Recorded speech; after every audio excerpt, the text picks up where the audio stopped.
Well, this is another one of my easiest recipes in the history of the planet. And I like making your life easy at home as well as healthy. We are gonna make some barbecue chicken sandwiches. And this one's such a simple one. I've got some barbecue sauce right here. Now, you can use any kind of barbecue sauce you want.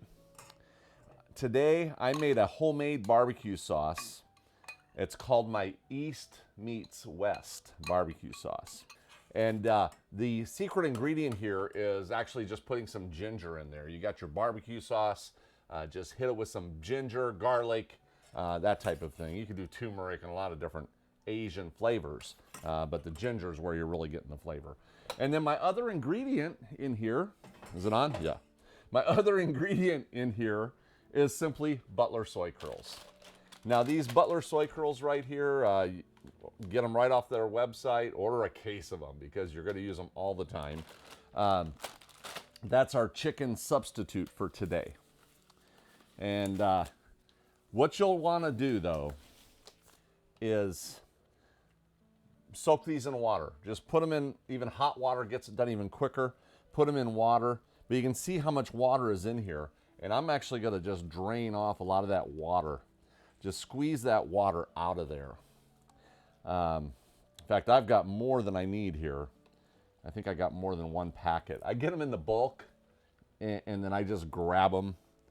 Now, the reason that you want to squeeze the moisture out of here is because I want the moisture from this barbecue sauce to get clinging to the actual chicken.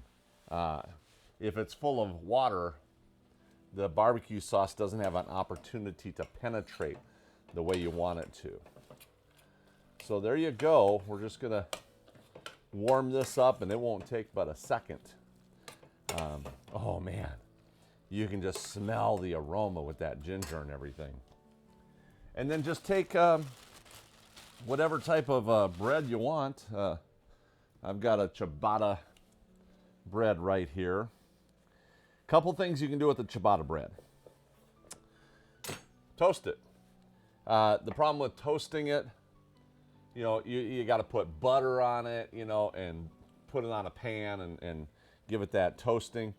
I like to just throw it in a toaster. This is really soft. This one's really soft. I don't even need to toast it. But if you get a little firm, or if you just want a little crunch on it, just drop this right in a toaster. Don't go the full length, you know, like you would for toast. Just enough to give it some warmth, and that works really good. Just throw it in a toaster and you're good to go. But yeah, any type of bread you want. Like I said, this is kind of a no-brainer recipe. I hope this isn't the first recipe you've ever seen me do, because you'll be like, man, that guy just does just these no-brainer recipes. And of course, then again, it's probably one of those recipes you're like, I like this guy. He does no-brainer recipes.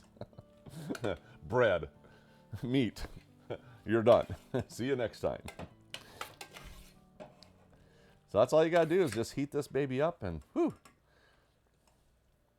There are some other techniques, you know, to take these Butler soy curls and fry them up so they're crispy.